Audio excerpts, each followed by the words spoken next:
Look like we live. Let me set everything up.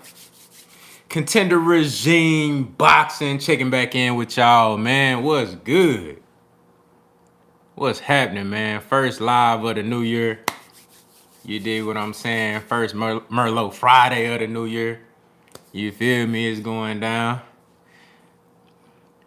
We finna chop it up, man, and, have a good time, man. Hey, shout out to my brother Tez Frank in the building. What's good?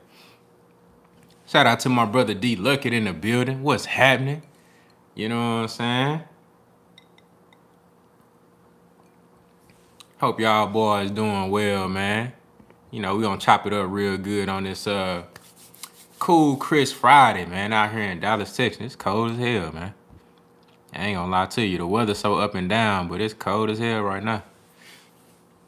Walter Lee in the building. Salute to you, my brother. What's good? The Labnificent Media Group in the building. What's good? Punch Perfect Boxing in the building. What's happening, man? Shout out to my brother Punch Perfect Boxing. Mike Ron, what's happening? Simply Amira J in the building. Thank you for coming through, Queen. Happy New Year to you. You know what I'm saying? D Luckett says up and down in Atlanta too. Yeah, man. Hey, I know it get cool out there because y'all look closer to the east too. So I know it get cool out there. Texas weather so down wishy-washy. It don't make no sense. But yeah, man, we got a lot of boxing to talk about, man. There's a lot of things that's been, transpiring. Of course, we had the Luis Ortiz and Charles Martin fight. It was a very entertaining fight. The ending was dramatic as ever. We had the young brother Frank Martin going crazy, looking like he can be world champion at 135 in the near future. D'Avian Bible in the building. Salute to you, my brother. What's good? Say, I'm in Kansas City, Missouri. It's freezing. Oh, yeah, I know it get cold up there. You know what I'm saying? Y'all right there, y'all Midwest. I know it's cold over there right now. Said, man, I'm shoveled all morning in CT. Oh, I know it's cold over there. Damian Webster in the building, or Wester in the building. Salute to you, my brother. What's good? Appreciate y'all boys for pulling up. Yeah, man. But it's been a lot of, a lot of good stuff that's, some promising things that's coming out that's making me excited even more about 2022. I was already excited going into this year, looking at the back end of 2021. The last 6 months, we had a whole lot of fights that were scheduled and made, whole lot of big fights, a lot of great performances. Man, so just going into this year, it's so many big fights, in particular, like those marquee fights that us hardcore boxing fans have been asking for a long time. I just feel like we getting closer and closer to getting some of these fights. I just seen that Jamel Charlo and Brian Castano, their undisputed fight is gonna most likely take place in March. You know what I'm saying? So we jumping a year off right. We got Keith Thurman. Is Keith Thurman fighting this month or is it next month? It's like the first couple of weeks in February, right? You got Keith Thurman coming back. Man, it's so much jumping off. The brother Earl Spence is coming back in April. That's been confirmed. I'm excited, man. I'm excited to see how this shit shake out. I'm ready to see February 5th. Okay, good. That's right around the corner. That's perfect. Perfect timing.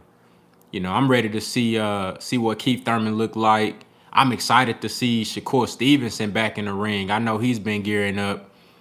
Man, I want to see all these dudes get active. I want to see guys fighting at least 3 times this year. Minimum 2 times, but that's bare minimum. I want to see guys fighting 3 times this year, man. Activity need to be key this year for a lot of fighters. Some guys have been extremely active. They might be able to afford to only fight 2 times, only fight 1 time this year. But activity, in my opinion, is going to be key. And as you see in the title of this live, activity is going to be a huge topic in regard to Terence Crawford. You know what I'm saying? But we're going to get into it for sure. Edward Plank in the building. Salute to you, my brother. What's good? Said Spence and Shakur, my two faves. I'm ready. Shout out here in cold ass Dallas. Hey, already. Big facts, man. Shout out to you, bro. I love, man. Look, speaking of Shakur Stevenson, bro, like that. Every time I see him, he just get better and better. And I'm talking about in fights, and when I see him training. When I do get a chance to get some extensive footage of him, whether it's sparring or just working on small things in the gym, bro, you could just tell he real focused.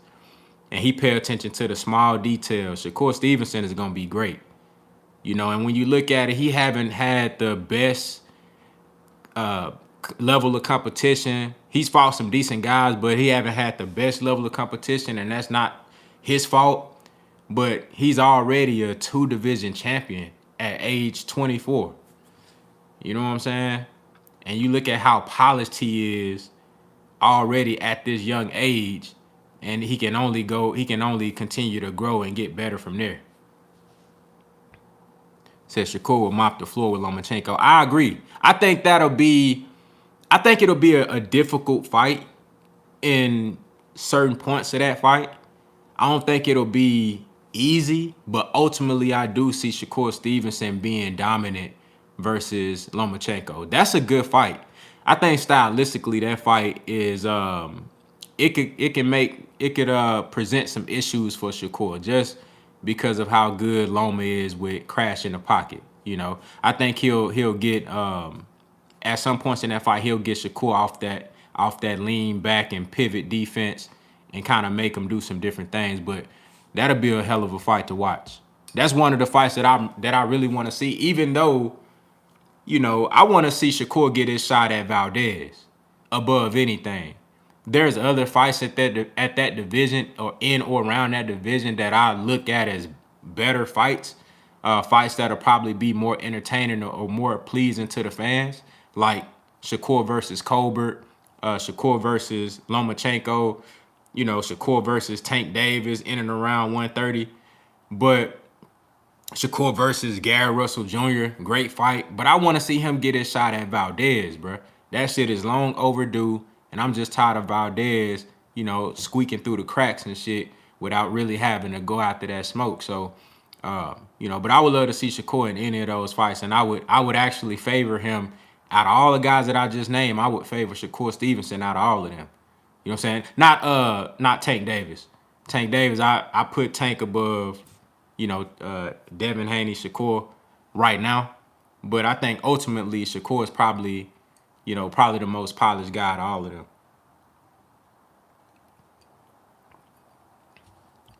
Shout out to my brother D Lucky in that super chat coming through and showing love. He said, hit the like, family. Show support. Big facts. Y'all hit that like button. Y'all heard that, brother, man. Hit that like button, man. Appreciate y'all for pulling up. But yeah, I would like to see Shakur in any of those fights. Any of those fights, man. And I see him ultimately going up to 147 one day. He really has the skill set that allows his skills to travel through divisions, which is rare. You know what I'm saying? I can really see Shakur not only moving up, but being dominant and very successful in higher weight classes. So we'll see how that pan out. Like, who are y'all looking forward to seeing the most this year? Who are y'all looking forward to seeing making a ring return the most this year?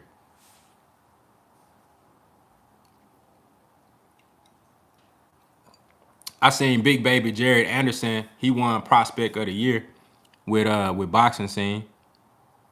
I want to see him get back in the ring. I think he can go for a championship. Probably not this year, but he can fight some former champions, some former world champions this year. Renique 313 in the building. Salute to you, my brother. What's good? Said Wilder. Man, if Wilder is not like looking at retiring, I would love to see him back in the ring this year. I would love to see him back. Andrew Charles in the building. Salute to you. What's good? As funny as it sounds, I want to see Thurman. You know what, bro? I agree with you. I'm genuinely excited about Keith Thurman coming back. I just want to see, did all of that time off actually help him? I want to see if he's fully recovered. Is he rested? Has he put away all of the issues that was holding him back with the continuous injuries, those setbacks that he was having? The loss to Manny Pacquiao, again, that's his first loss. You really never know how a guy is going to perform after a loss, after they first loss. You know what I'm saying? So it's going to be a lot of unknowns going into that fight with Keith Thurman and Barrios, but I'm excited to see what he looked like. I'm excited to see because we all know, man, with Keith Thurman at his best, Keith Thurman in his prime is a threat to anybody at 147. Whether you like him or not, whether you pick another fighter over him or not, Keith Thurman is a threat. You know what I'm saying? So I don't really know how much this Barrios fight is going to show me because I don't really rate Barrios that high at welterweight because, I mean, this is his first fight in that division. And if I was to kind of compare Barrios to any of the top guys at 147, I mean, I wouldn't really rate him that high. So I don't really know what this is going to show me as far as who he's fighting, but there's things that I believe you can look at in this fight that's going to let you know where Keith Thurman is. I want to see what his activity like. Do he have a sense of urgency? What his heart is like? You know what I'm saying? Do you have that killer instinct that you once had to try to get guys out of there? I'm not saying that he have to knock out Barrios. It would be nice for him to do that for a guy having his first fight at 140 and he's just at 147 and he's just coming off a knockout loss. It would be nice to see him stop Barrios, but I don't know. We'll see. Salute to my brother D Lucky back in that super chat, coming through and showing love once again. He said Shakur versus Ennis plus with Shakur versus Ennis. Hold on. He said plus with Shakur growing into his man body, dangerous fight for both guys. I gotta see Bud fight twice or more this year. Shakur versus Ennis, bro. You think that that's possible? I don't know about that one. But yeah, I agree. I do want to see Terence Crawford fighting at least 2 times this year, because the last couple of years, you had the pandemic, and then of course this past year was like, I don't know, this past year was weird as fuck for a lot of guys, and I don't even think you can really blame it on the pandemic. Maybe it was a bounce back year you can kind of blame on the pandemic, but I would love to see Crawford fight more than 2 times this year. But as far as Shakur versus Ennis, I know what you mean, because like you said, that Shakur, he can grow into 147. But I think by the time he get up there, Boo's going to be long gone. Boo's going to be long gone. Boo's going to be at Boo's probably be at 160 by the time Shakur get to 147.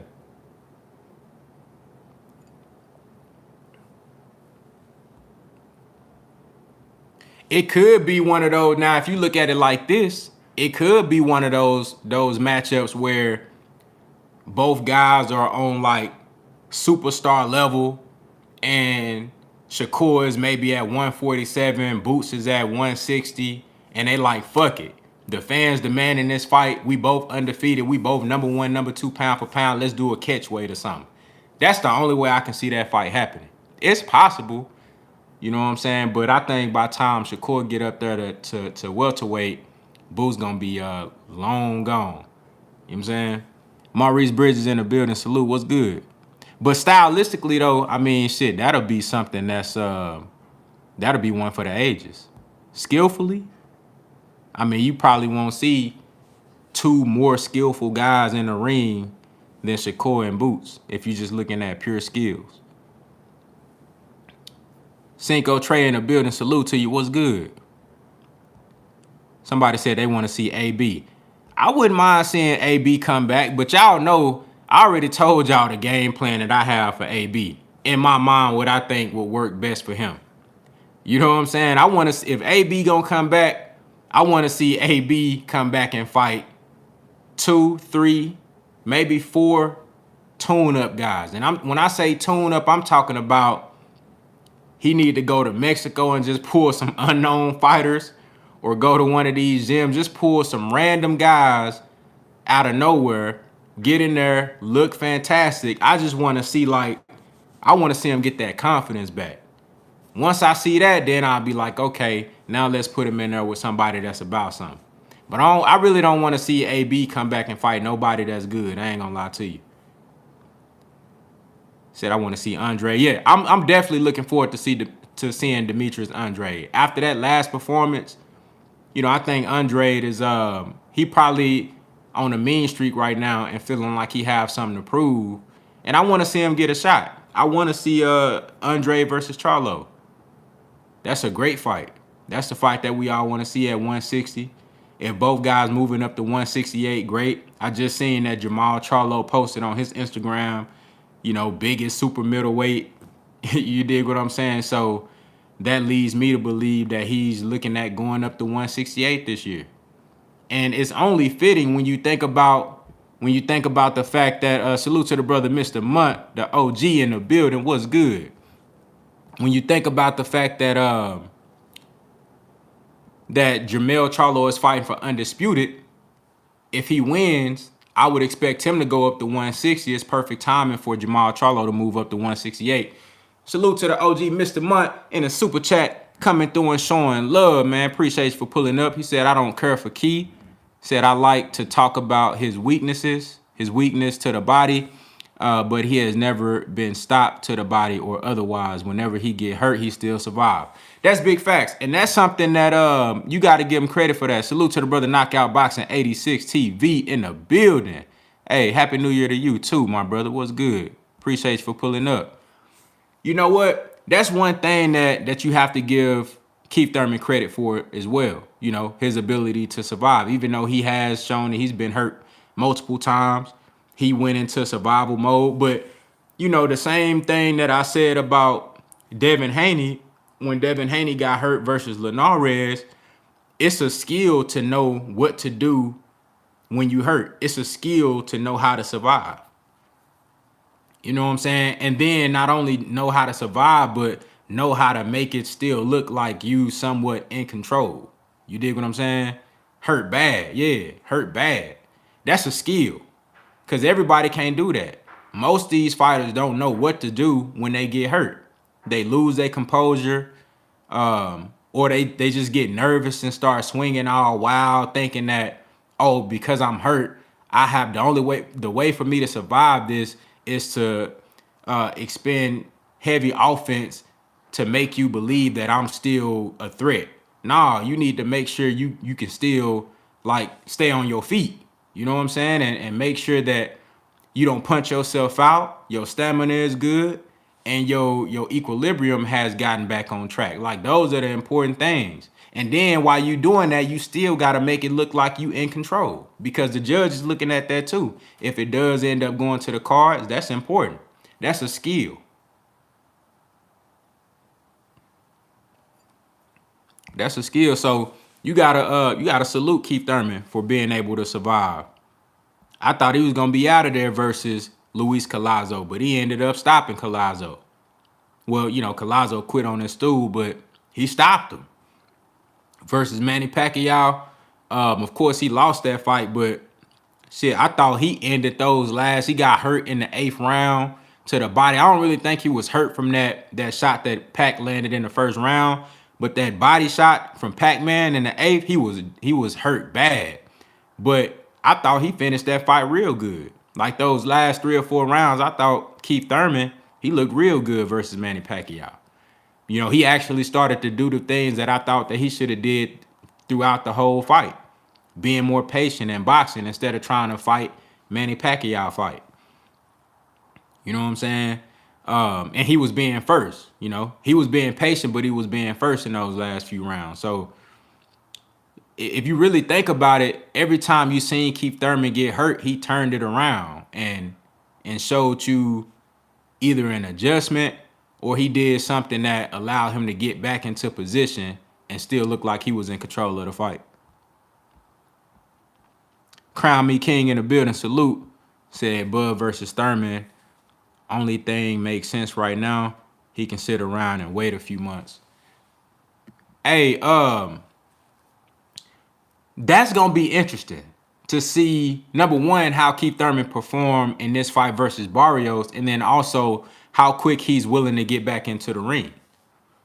because I like that idea. I like the idea of Terrence Crawford versus Keith Thurman in between the Spence. Spence and UGAS, they're looking at April. Salute to my brother, the Soul Mace in the building. What's good? Spence and UGAS is looking at April. So if Thurman is fighting in February, maybe Thurman gets back in the ring June, something like that. And of course, if Earl is fighting in April, I don't see him coming back as early as June. I think he will probably come back as early as July, August. Realistically speaking, it'll probably be more close to August. So I definitely think it can line up where Terrence Crawford can get a Keith Thurman fight. You know what I'm saying? A lot of people want to see Terrence Crawford versus Jerome Boots Ennis.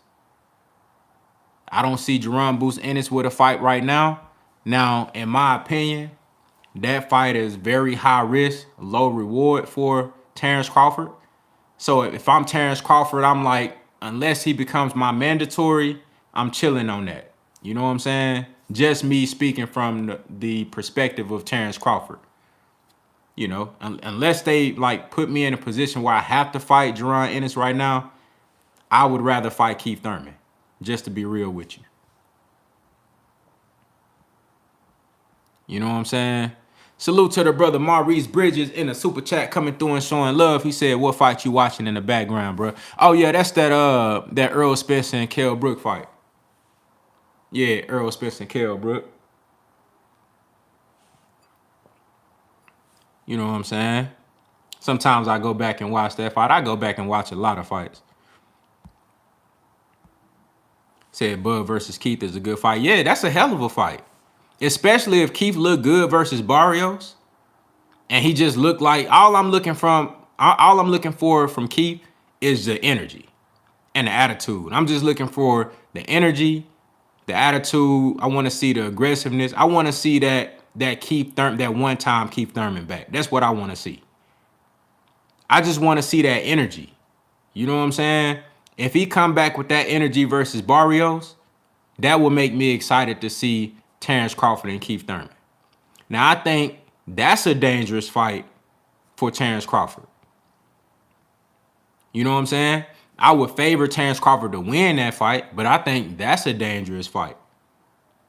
So, do y'all believe that Terrence Crawford should take another fight? Like D-Luck has said, he want to see Terrence Crawford be active this year, and I agree. I don't think that he should sit back and wait.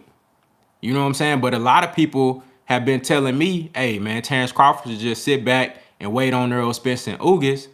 But the thing is, Earl Spence and UGAS is fighting in April. That's a little bit out. It's still technically first quarter, but that's a little ways away. That's a little ways away. So if you end up waiting on that, Terrence Crawford probably won't fight but one time this year. Can he really afford to only just fight once a year? He done that twice for the last 2 years. You know what I'm saying? So can he really afford to keep doing that as he continues to get older in age? Is activity more important? Is he benefiting from the rest of only fighting one time a year? I think he should get another fight in before going in there with the winner of Spence versus UGAS. And I mean, it don't matter who wins. Of course, I think Earl Spence wins that fight versus UGAS. But even if UGAS beat Earl Spence, that lets you know I think he a threat right now. But if he go in there and beat Earl Spence, he's confirming that he's a big threat to anybody in the division. And I don't think Terrence Crawford want to take no fight like that off a layoff, because he ain't fought since November. Let's say that he fights the winner of that fight. If he sits out and wait, that probably won't happen until at the earliest fall. So we're looking at September, October, possibly November. I just don't think it'll be beneficial for him to sit out that long. T Savior in the building, salute, what's good? Said, I'm scared to say because he'll do just the opposite. Hey, for real, man. I hope he do fight. I hope he fights somebody. You know, they talking about Josh Taylor as a possibility. Josh Taylor coming out talking about he want to fight UGAS and shit. I'm like, why you want to fight UGAS? You know,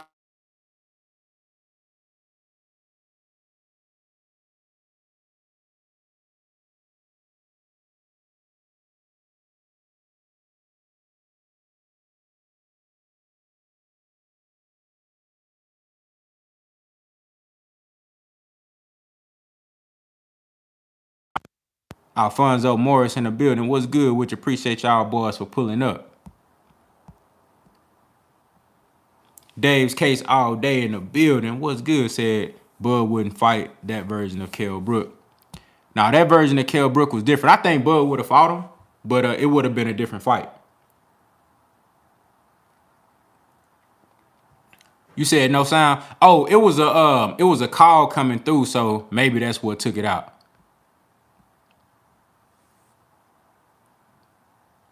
It was a call coming through. But what I was saying was that one of the brothers said Kell Brook said Bud wouldn't fight that version of Kell Brook. But I was saying I think Bud would have fought him, but it probably would have been a different fight. I think Bud probably still would have won, but that version of Kell Brook had a little bit more energy. He was a little bit stronger, had a little bit more confidence as well. You know, that shit would have been a good fight. And just being in that environment too, you know, overseas in his hometown, that also added an element to it as well. Says, why is PBC talking about they can't afford Crawford versus Spence? I haven't heard that. Salute to the brother Ricky Williams in the building, man. Hey, happy Friday to you, bro. What's good? You know what I'm saying? Shout out to my brother Ricky Williams, man. Always, he got some great boxing content over there, too. For sure. Said Porter versus Thurman 2. Or Porter versus UGAS 2. Oh, you know, shit, Porter retired. He ain't fighting no more. So everybody think, I'm seeing mixed reviews or mixed signals as far as if Terence Crawford should take another fight. Some people tell me he should wait. Some people say, you know, get in there with Keith Thurman. I think the Keith Thurman fight is the best thing for him because you fighting an elite guy is still a risk. But in my opinion, that's going to be the best situation for him. You fighting an elite welterweight. You know, you're going to have to get up for that fight. So you're going to have that energy. You know, it's going to put you in that mode that you need to be in when you're going into a fight with a potential Errol Spence or Yordenis Ugas for Undisputed. You know, but if Terence Crawford sits out and wait, I think he's making a huge mistake. I think he'll be making a huge mistake. Now, a guy like Crawford who has a lot of fights already, he's a little older now. I don't even like to use that term like old or older with guys like Terence Crawford because he's seasoned. He's a seasoned veteran. Haven't taken a lot of punishment, always in shape, takes care of his body. So I don't really think he's feeling any type of effects from age or anything like that. So he's seasoned.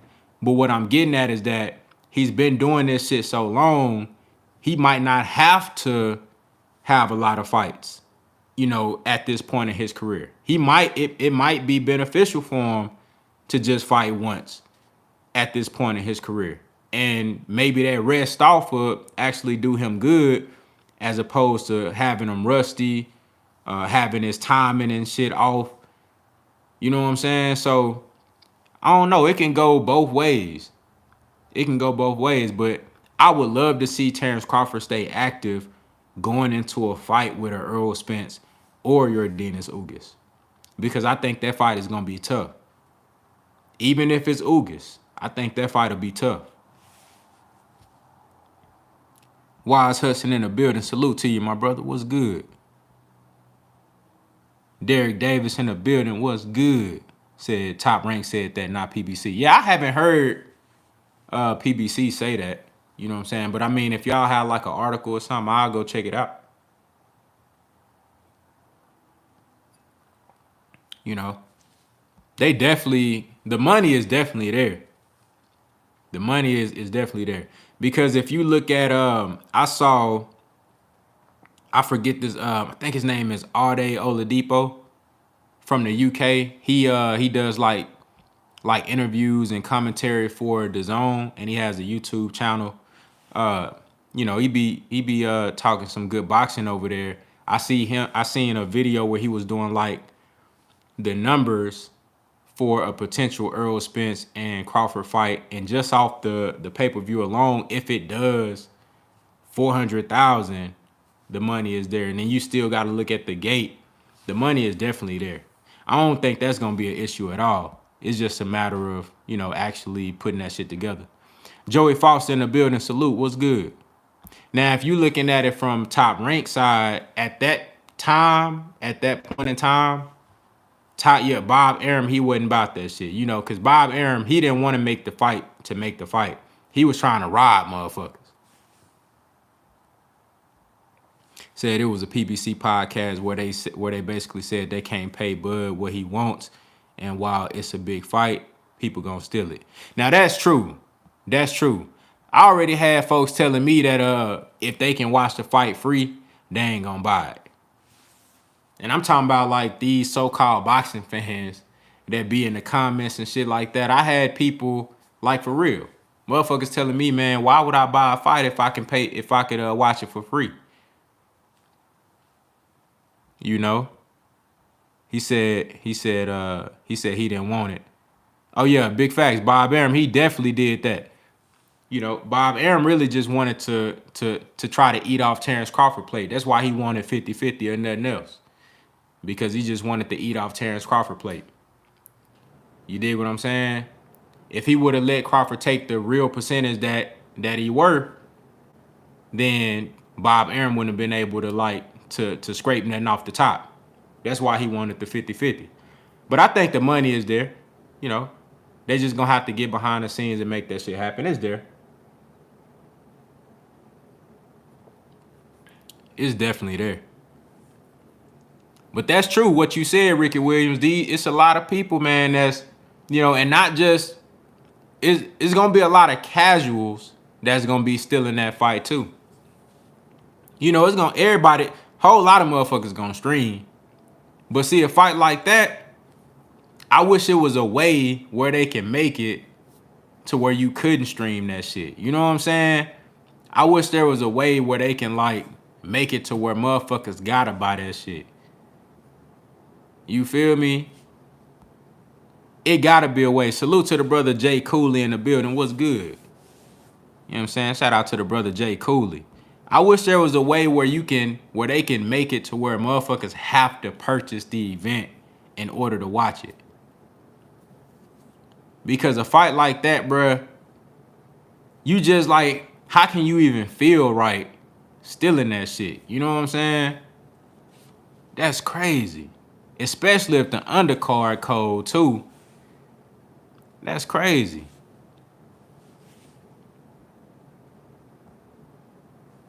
Johnny True Blue Stanley in the building. What's good with you, my brother? Salute. Said Bud need to be realistic. That's all. You know what? I think just like Earl Spence said, after he get this belt versus UGAS, if he's able to be successful versus Yordenis UGAS, we will see. I think we will truly see who really wants to make this fight. Because at that point, there literally won't be any obstacles in a way outside of negotiation. It won't be any obstacles in a way outside of those guys coming together and just saying, hey, look, all right, this is what we need to do to make the fight happen. Let's do it. These are the numbers that we're projecting. This is what we're trying to, let's do it. Said, who cares about pound for pound list? That's like Craigslist. Yeah, bro, have y'all seen BoxRec pound for pound list? Has anybody taken a gander at BoxRec's pound for pound list? Anybody?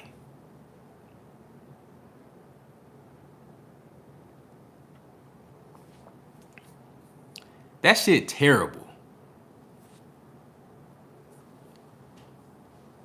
See, that alone is why I don't put no stock into none of these mainstream pound for pound lists. I look at these shit. It's certain people lists, and it ain't none of these. I don't look at none of the the mainstream shit. I don't respect none of that shit. Cause I already know all that shit is agenda based. You know what I'm saying? That shit bought and paid for. But it's certain people list that I look at just to kind of get an idea of what other people are thinking, how they rate fighters. That's always interesting to see. And then I put my list together and I try to make it as logical as I possibly can. You know what I'm saying? But as far as just pound for pound lists in general, a prime example of the idea of the list being trash is shit like BoxRec, ESPN. BoxRec is supposed to be a reputable site, a credible site. And to be honest with you, I feel like the only time you should ever use BoxRec is to look at records, resumes. See, all right, this guy fought this guy. This is when he fought him. These were the titles that were on the line. This was the weight, the weight limit. You know what I'm saying? This is who sanctioned the fight. Like for the particulars, that's the only reason BoxRec should ever be used. You should never use BoxRec to validate a fighter as pound for pound. Never. That list is horrible. They make the worst.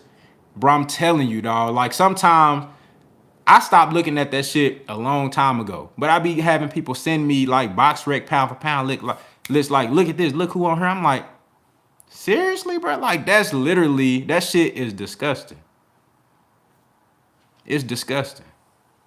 Sometimes I think they just put that shit on shuffle mode and whoever end up in that motherfucker, they post it. All right, look, we got the new pound for pound list up now. We just hit shuffle and that's what came up. That shit is terrible. Said, didn't Rocky get put in the Boxing Hall of Fame or some shit? I heard about that. How the fuck you put a movie character in the Boxing Hall of Fame? Come on, man. That's crazy. You know what I'm saying? But he said the same way they steal movies. But yeah, man, it gotta be a way. There gotta be a way for them to. And I know shit with technology being so advanced now, motherfuckers gonna find a way to stream fights.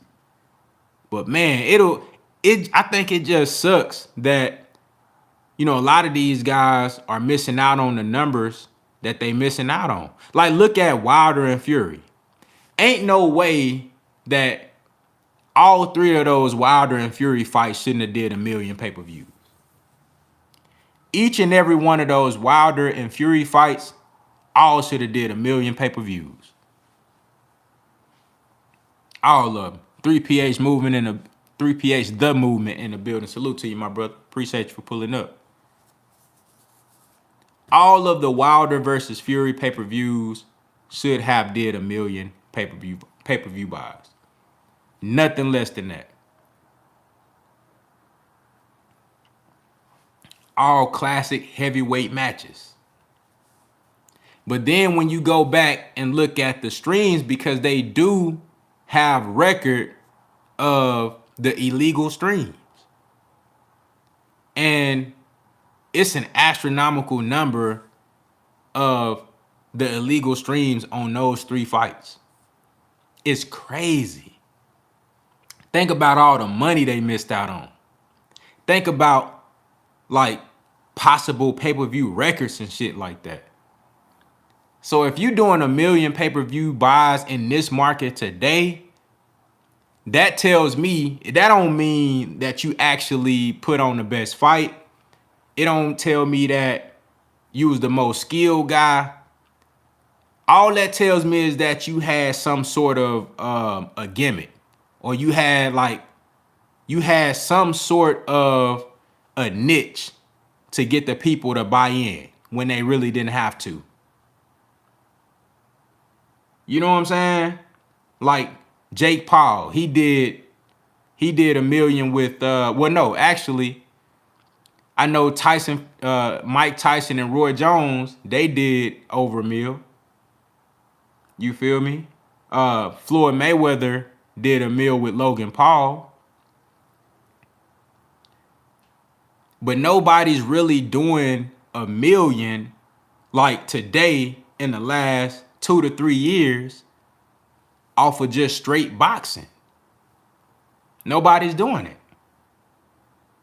So that tells me that you have to have some type of niche. You got to have a gimmick. But that's sad though. But that lets you know it ain't about good fights. You got to have something to draw in the casuals. But even then, a great fight like Errol Spence and Terence Crawford, in my opinion, that's something that should draw in casuals. But they gonna steal that shit.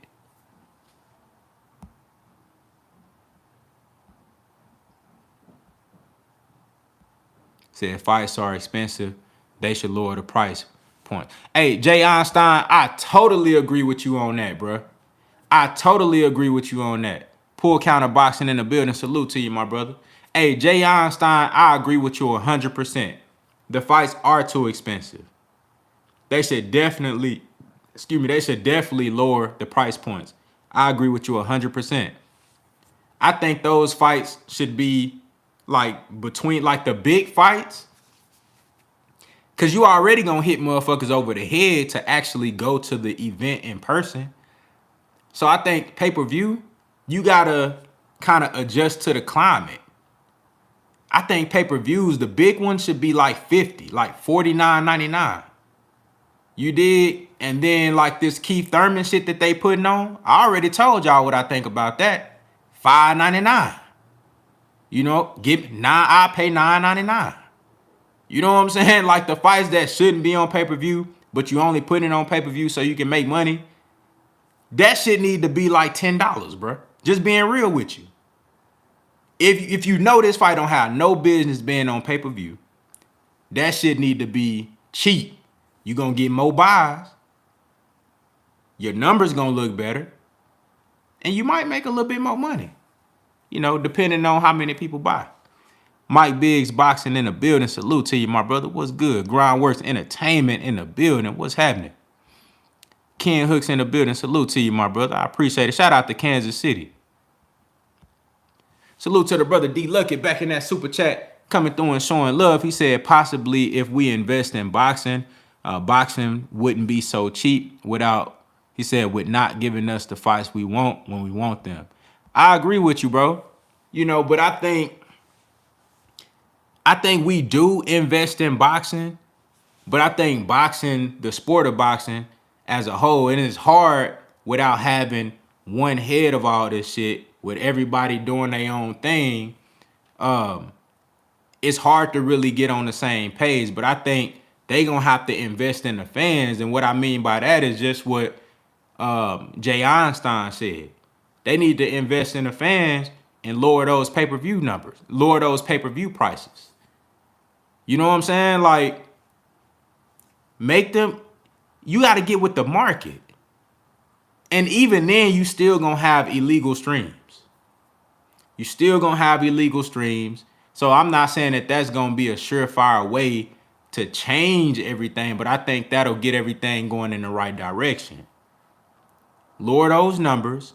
See what that look like. Do that shit for like a year, 2 years. You know what I'm saying? I definitely think that you will see a difference. Because that Tyson and Roy Jones, that shit was like $50, wasn't it? It was like $49.99. They did $1 million. Now, it was a gimmick because you had, you know, 2 old legends, retired legends. So everybody wanted to see, oh my God, Mike Tyson coming back, fighting at 50 years old. Oh my God, Roy Jones. Wow, what's gonna happen? Mike Tyson, he looks amazing in training and shit like that. You know what I'm saying, motherfucker? And you bringing in old Mike Tyson fans like from back in his heyday, people that they want to see nothing more than Mike Tyson come back and fight. Same thing with Roy Jones. Then on top of that, you had Jake Paul and Nate Robinson on the undercard. So they had a gimmick going on. But at the same time, they lowered the price too. I just think Triller, for that particular event, they had the perfect recipe. They had everything rolling for that particular event. They had everything rolling. Said UFC only be $59.99. Boxing be $79.99. Let Floyd fight. Shit be Said let Floyd fight shit be 99.99. For real. You ain't telling no lies, brother. You ain't telling no lies. That shit be ridiculous.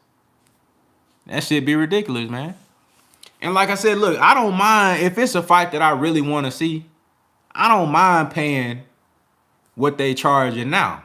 But I think you gotta adjust to the market and make this shit make sense for everybody. Especially off of the fact that we not even really getting the fights that we want all the time.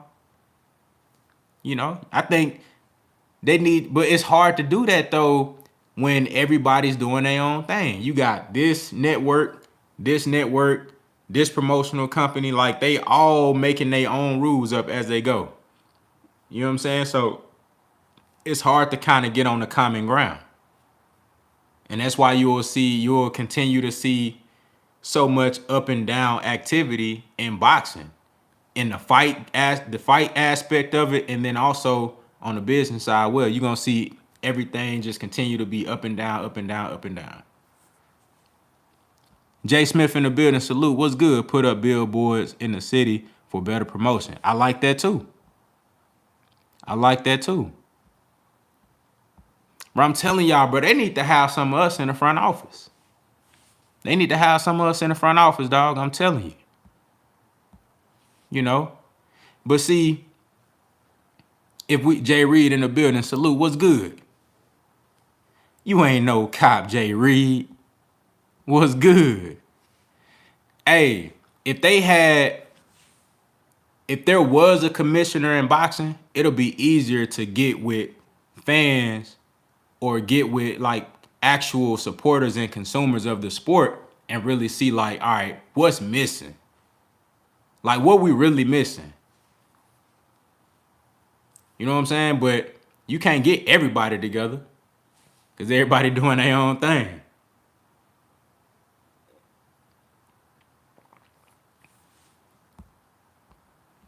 But I think it'll be a shame, bro, if we do end up getting Earl Spence and Terence Crawford this year. Let's say Earl Spence, he goes out there, looks phenomenal versus UGAS, gets a spectacular victory. Terence Crawford ends up fighting Keith Thurman or Josh Taylor, knock them out, go crazy. And we get Spence and Crawford at the height of both of their careers for Undisputed, all the belts on the line. It would be an absolute shame if that shit didn't do at least, I'm gonna be honest with you, I think it'll be a shame if that shit didn't do 1 million pay-per-view buys, but I know realistically that is not gonna do that. It's possible, but I'm hoping that I'm proven wrong, but I think realistically that shit do anywhere between 400,000 to 800,000. But it'll be a shame if it don't do the latter. And if it does, you know, anything less than 400,000, bruh, boxing really in trouble. Boxing in trouble for real. If that fight do the average numbers, boxing in trouble. I'm gonna tell you. If that fight do the average numbers, boxing in trouble for real. They really gonna have to change some shit. Because if you telling me the best fight in the entire sport, the most demanded fight, and the shit happened exactly how I just said, both of these guys coming off with spectacular victories, both undefeated. The winner of that fight will be crowned pound for pound #1 in the sport as far as I'm concerned. The winner of Terence Crawford and Earl Spence will be crowned pound for pound #1 in the sport of boxing as far as I'm concerned. With everything lined up in that fight, if that shit only do the average pay-per-view numbers, boxing is in trouble. It's in trouble. Because that let me know that y'all can't even sell your best products. Any company, salute to the brother Big Tex 33 in the building, what's good? Any company if you can't sell your absolute best products, you in trouble.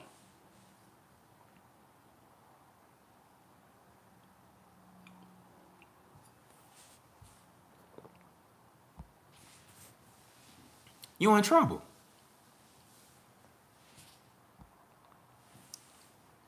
Everybody that I've talked to over the last 2 or 3 years, they will tell you, and it's just from what I heard, everybody that I've talked to, they tell me that the best fight, the most demanded fight, is Errol Spence versus Terence Crawford. And at that time, it wasn't even a possibility of that fight being for Undisputed. Like, that's just a cherry on top. So if you telling me this your absolute best product, and if you can't get the fans to buy that, where do we go from here?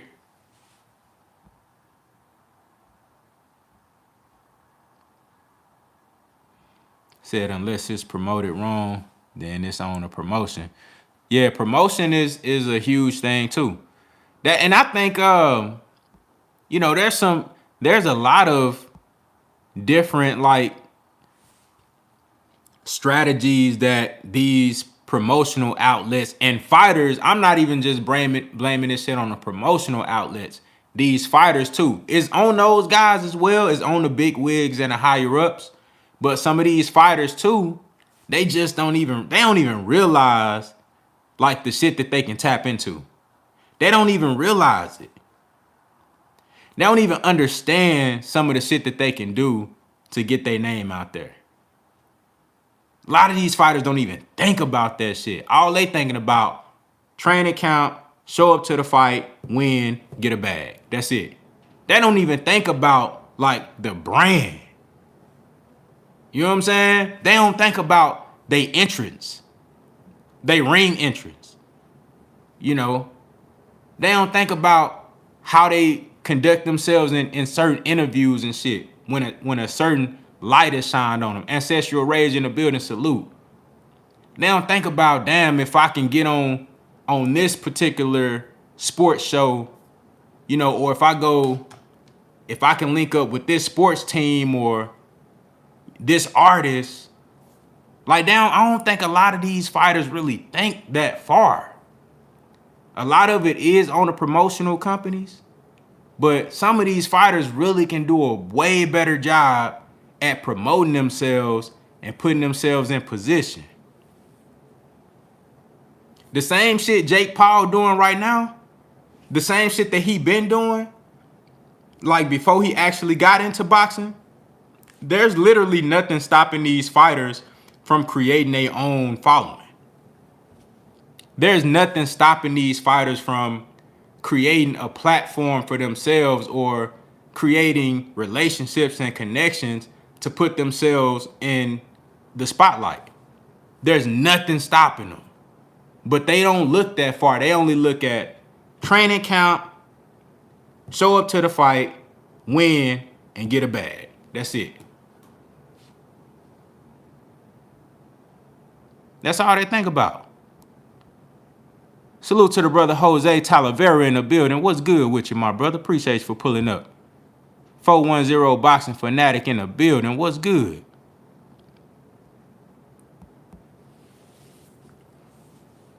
I mean, that shit right there, that shit be killing me. DJ Zion Love, what's good with you, my brother?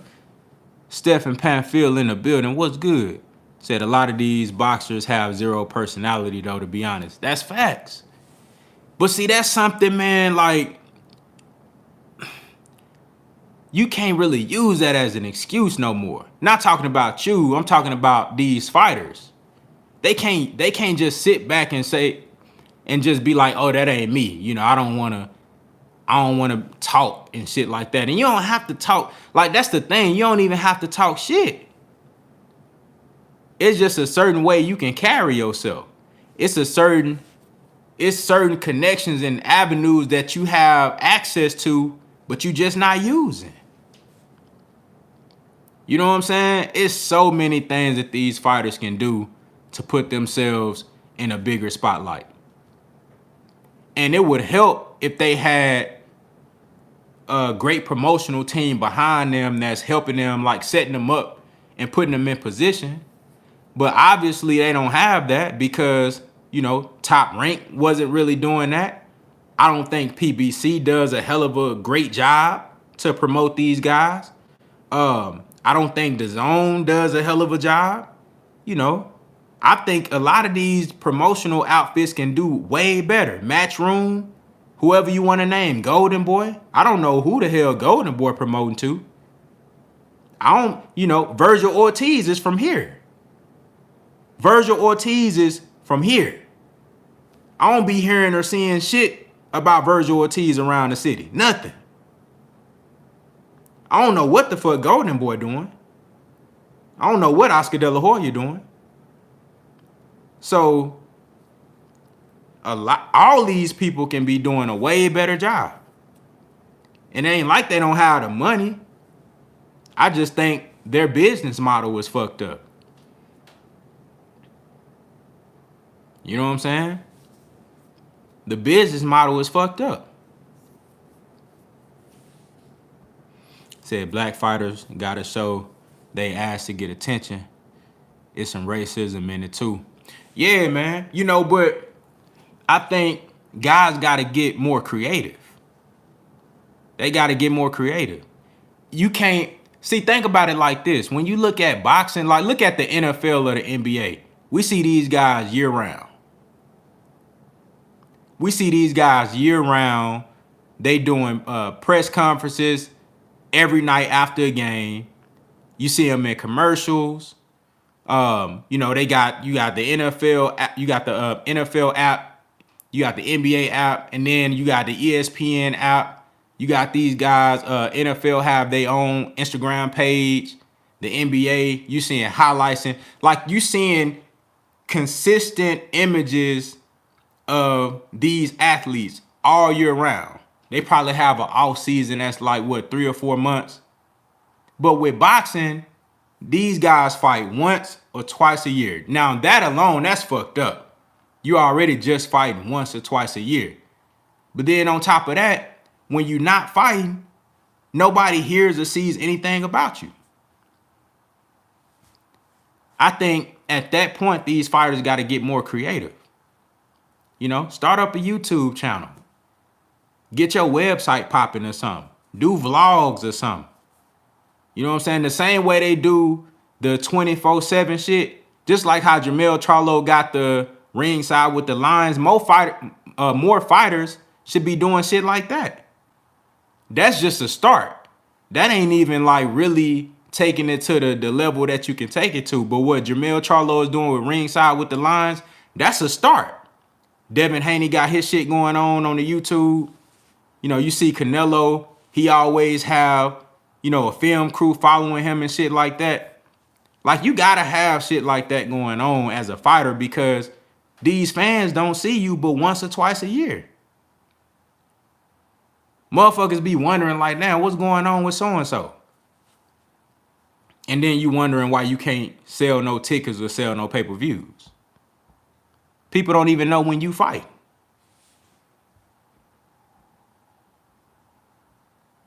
Says social media nowadays makes it so easy and accessible to target your audience. Facts. Facts.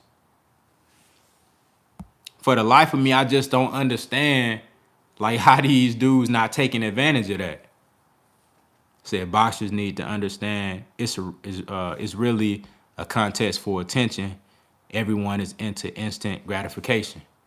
Yeah, it is, bro. You gotta be able to maintain the attention of your fans and of your supporters. You don't have to be in the limelight all day, every day, but you gotta have a structure. You gotta have a business model. You gotta have some type of plan or rollout for every time you fight. That's number one. You gotta have a rollout, a plan, a niche, something that works for you every time you getting ready for a fight. That's number one. But then also, you gotta have something set up for when you're not fighting. You know what I'm saying? You gotta have something set up for when you're not fighting. Make sure that you get an interview scheduled here and there. throughout the year when you don't have fights lined up. You know what I'm saying? Make sure you getting like some highlight tapes or something put together. You dig what I'm saying? Like with social media, look again, we go back to Jake Paul. Look at what Jake Paul is doing. He gonna make sure that motherfuckers see what's going on. And we can't say, well, oh, he ain't no full-time boxer or he not really taking the sport serious. Yes, he is. Jake Paul take this shit serious. That boy be in there training just like everybody else. You know what I'm saying? And a lot of these fighters, to be honest with you, when they don't got a fight coming up, they ain't in the gym training. They off in fucking Dubai or something. You know, or they off in the Bahamas or something on vacation. They not training. Most 97% of them ain't training when they don't got no fight. They off on vacation somewhere. So they got the same 24 hours in a day that Jake Paul got. But they not doing the same shit with it. That's the problem.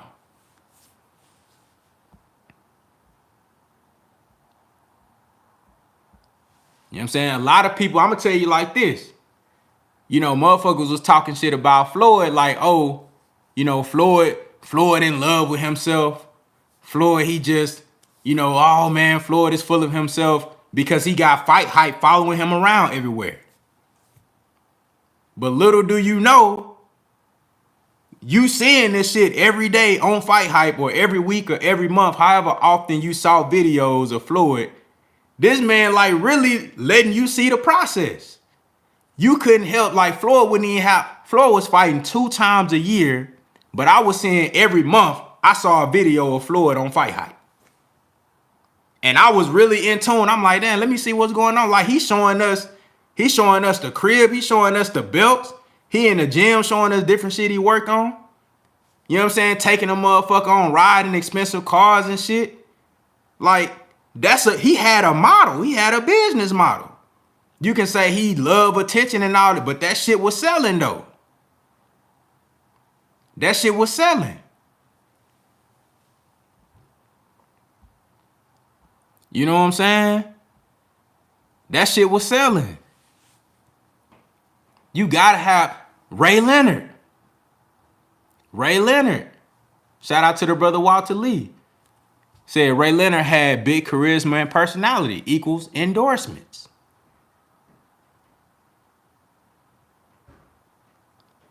That's just something you gotta have, bro. And if you don't have that, if you don't have a mouthpiece, you ain't really got no charisma like that, you gotta find another way if you want to get to that bag and if you want to get your numbers up. I don't know. Maybe this is not something that a lot of boxing fans even care about. But for me, when I look back and I see like the power of social media and I see how like the power that these fighters actually have, but they don't know they have, it's sadness. Said, but yeah, a fighter's best bet is to promote himself. A lot of these companies are outdated. Yeah, that's a huge problem too, Stephen Panfield. These companies have outdated business models. And so that's what I'm talking about. Like, they got to take this shit into their own hands. It would be nice to have a big machine like the PBC or the Zone, Matchroom, Golden Boy, you know, ESPN Top Rank. It'll be nice to have a big machine like that. Throw that old business model away and like look at some new shit to do because you got the funding and the money to put behind your fighter. That'll be the best case scenario, but they obviously not doing that. Like Shakur Stevenson should be a way bigger star than he is right now. Shakur Stevenson should be huge. This guy, a silver medalist. We talking about America. Silver medalist in the Olympics. You look at his skill set, everything he brings to the table, and he with ESPN Top Rank. You got ESPN behind you. Why he don't got no commercials? You know what I'm saying? Like, why it ain't You feel me? Like, why it ain't more behind these guys?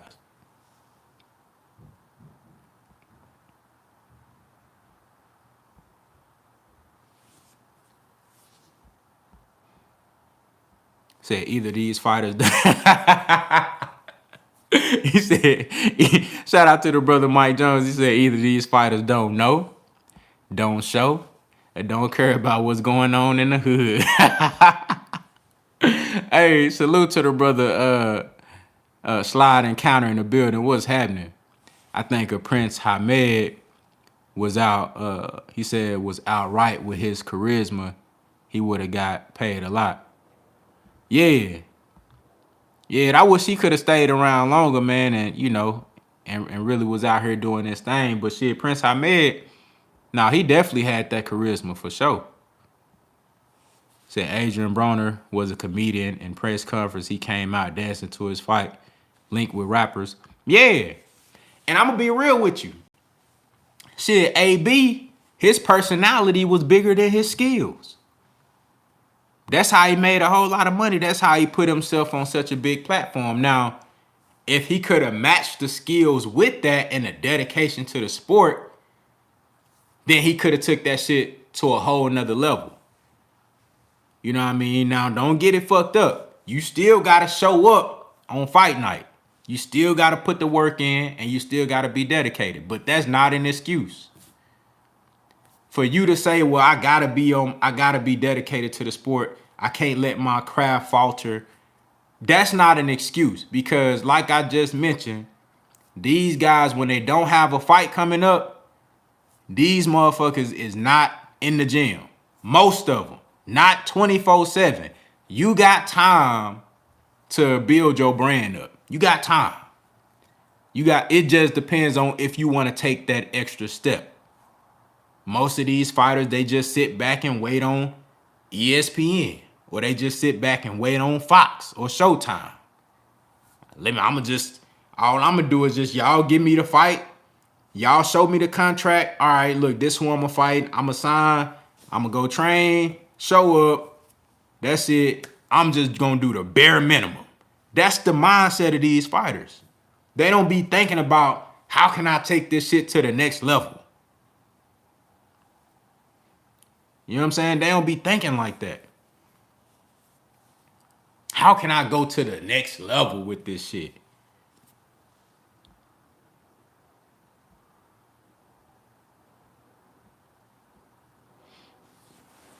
I'm telling you, you can't depend on the boxing promoter to help you. You need your own personal manager. Facts. Facts. You can't, bro. You can't. I mean, shit, if it was me, I would just have, if I'm gonna work with a promotional company, because I'm gonna be real with you, bro. The way this shit set up now, I don't really see no positive benefits to having a promotional company, because I don't feel like they really doing the shit that they could be doing. So I would probably only have, like, let's say I'm fucking with Al Heyman. He could just be my advisor, help me get the fights that I want to get. You know what I'm saying? Help me with like business decisions and help me get the fights that I want. You know what I'm saying? Help me matchmaking, stuff like that. But as far as like promotional, that shit, like I would do that shit myself. Like I would have my own promotional team, like motherfuckers that's designated specifically for that. You know what I'm saying? And we'll have business meetings, shit, every month or twice a month, whatever we need to do to figure out, okay, like what's gonna be our game plan? What's our strategy? How can we maximize our brand? How can we get this shit in front of the most people's eyes possible? You know, how can we make me as the product, how can we make me look more appealing to the general public? Like those would be the things, I think those should be points of emphasis.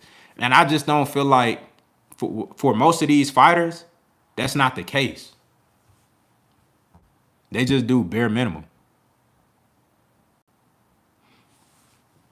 Said most people are turned off by fighters only fighting once or twice a year. That's a fact. That's a real problem. You can promote all day, but if you aren't fighting, it's out of sight, out of mind. I totally agree with you on that, bro. And I think that's one of the main reasons. That's one of the main things that you got to tackle off top is activity. You know what I'm saying? Activity.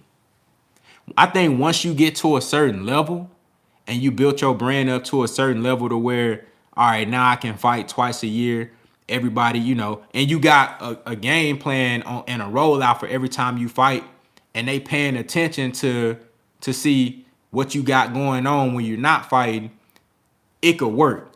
But if you one of these guys that really ain't built no brand, you don't have no support, you don't have a solid fan base that's gonna fuck with you whether you up or you down, you need to be as active as possible. Like Gary Russell Jr. You gotta, that's activity. I don't care who you fight, activity gonna put you on a certain level. I don't care who you fight. Activity will put you on a certain level. Look at Julio Cesar Chavez. Julio Cesar Chavez, he was like 87-0. You can't name 60 of them dudes he fought. At the time when he was 87-0, you couldn't name 60 of them dudes that he fought. Nobody knew. They was all randoms. But he was a huge star. He was a huge star because he was out there beating people's ass. He was active. He was active. Motherfuckers was seeing him fight. So I be forgetting Gary Russell exists. Exactly. If I'm Gary Russell, if I can't get these dudes that I want to fight in the ring, man, I'm fighting. I don't care who it is. I'm fighting everybody, anybody. I'm fighting 3-4 times a year. What's up? You know what I'm saying? Let me get 4 fights this year. You know, I can't get the guys that I want. Let me just get 4 randoms. Let's go. Let me reach down in if he with the WBC, he got the WBC belt. I don't know how far down those rankings go, but let me pick anybody from the bottom. Let's get it. I know these dudes would love to have an opportunity to fight for the title. And I'll be knocking them out, looking spectacular, putting on highlight reel performances, and getting my name out there. Shout out to the brother Robert O. Quinn in the building. What's good? Said, I believe a platform like yours could help certain fighters become big or at least get attention on one of these big name fighters. I agree with you, bro. And, you know, a lot of, like you said, platforms like mine, a lot of guys, you know, it's a lot of YouTube creators, content creators, boxing analysts that, you know, a lot of the stuff that we do on an everyday basis really help promote fighters as well. You know, and if guys do interviews and stuff like that, that could definitely help. That's a start. And that's one of the things that I'm talking about when I say they got to take this shit into their own hands, man. Reach out to your fans and reach out to your support system. Use these resources that you have available to you. You know, that way you can actually tap in directly with the people that's buying your fights, the people that's watching you. You dig what I'm saying? The people that's actually following you and keeping your name uplifted.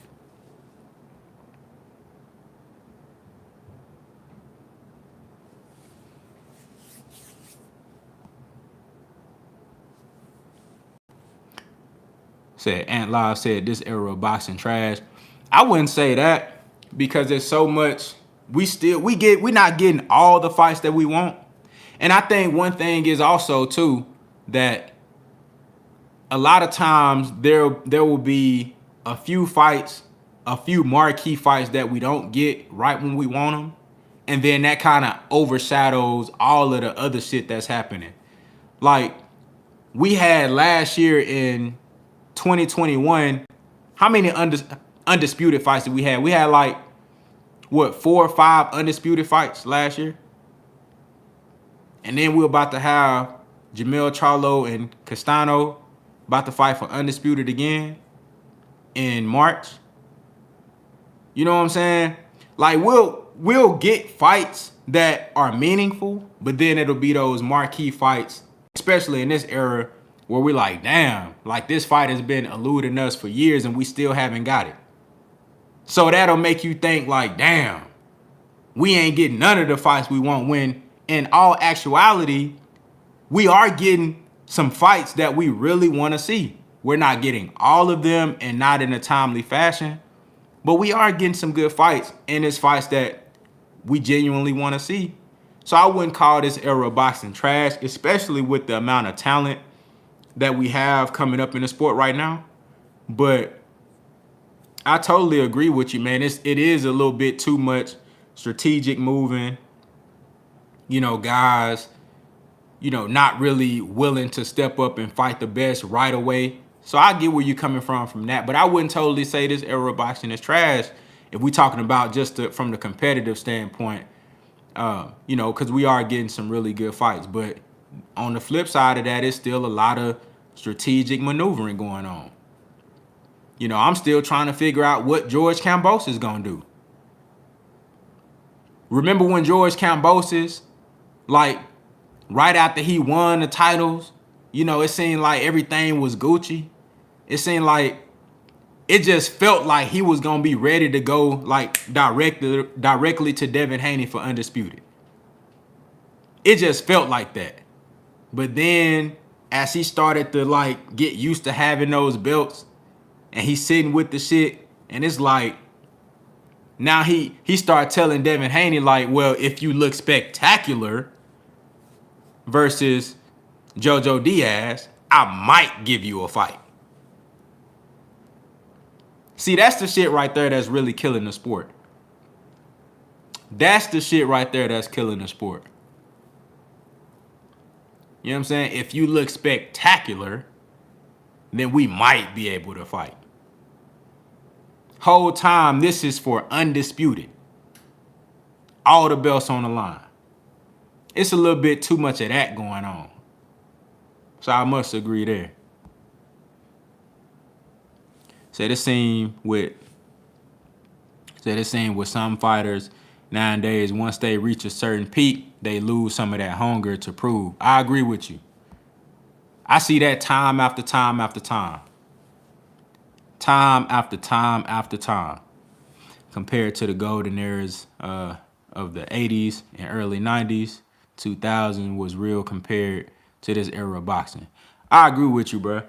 Even though back then there were still fights that we wanted to see that we didn't get to see, like Aaron Pryor versus Sugar Ray Leonard. You know what I'm saying? You know, like Lennox Lewis versus Riddick Bowe. You dig what I'm saying? You always gonna have an era where fights that you want to see, they don't happen. But it's more of that going on now than I think at that time. But then another thing is also with social media and everything being so out in the open, it's more noticeable now.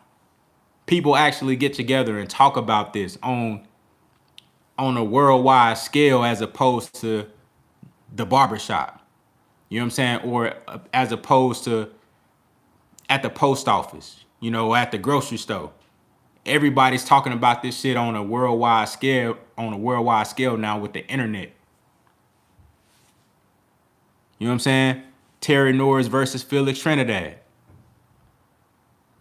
You know, we always had fights that we wanted to see that we just didn't get to see.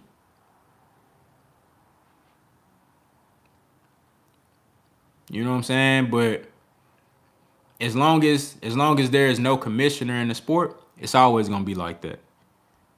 I just hope that we can get this shit, you know, get it back to a more competitive standpoint. Said we need a live on-site Merlot Friday in a city somewhere, bruh. Something light like Uptown or somewhere. Hey, that'll be lit, bro. That'll be lit. that's definitely something that we can do in the future, bro. You know what I'm saying? That's definitely something that'll be lit in the future, bro. Like, once we get this shit to a certain point, you know what I mean? We get this shit to a certain point, you feel me? And we set it up real nice, man. That'll be dope as hell. How people come out, you know, people that's already in the city, and then how people come out from out of town too. That'll be dope as hell, bro. You know, and hopefully at that time, shit, we'll been that had shit hit Spence Crawford. You know what I mean? A lot of the fights that we wanted to see, and this shit could just turn into something, you know, even more dope than what it already is, man. But that's a great idea for sure. Said facts. Don King had the very great cards from top to bottom. Yeah, Don King had some great cards, man. That's another thing that we missing. That's another thing that we missing in boxing, like stacked undercards. And I know now it's like a money thing. Everybody is trying to scale back on the money because the pay-per-view numbers ain't as exciting as they used to be. You know what I'm saying? There's still a whole lot of money in the sport, hence why you seeing so many fighters continue to come up in the sport. Different managers and promoters continue to enter the sport and shit like that. And you got YouTubers and people from different industries coming into the sport, getting a nice penny off of the sport as well. So that shows you that there's obviously money still in the sport. But as far as with these undercards, they being real cheap with the undercards. You'll have a decent or a solid fight as the main event, but then you have like some weird random shit going on the undercard. And every undercard don't have to be stacked, but I think when you got certain fights, you need to have that undercard rocking. The best undercard that I seen, I'm gonna say like the best overall card that I seen in a while was that Jamal Charlo and Jamel Charlo card where they both had, it was like a dual main event for the pay-per-view. With Jamel Charlo fought Rosario for unification, and Jamal Charlo fought Sergey Deverenchenko. That card was amazing. It was 6 fights.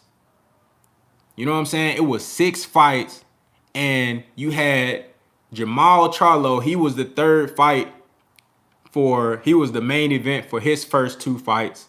So it's like he had his own card, and then backdoor that, 2 more fights come on, and then Jamel Charlo come on and fight for unification for 3 titles. They had Casemiro on there going crazy. It was a few different guys on. That was a hell of a card. The Wilder Fury undercard was great too. That was a hell of an undercard. You know what I'm saying? Hell of an undercard. I really like the Tank Davis and Mario Barrios undercard.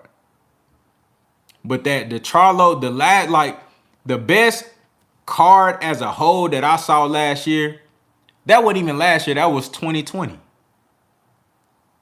It was that Charlo card. That shit was crazy. I'm talking about it was boxing on all night and every fight was action-packed. That shit was crazy. We got to have more of that. We got to have more of that.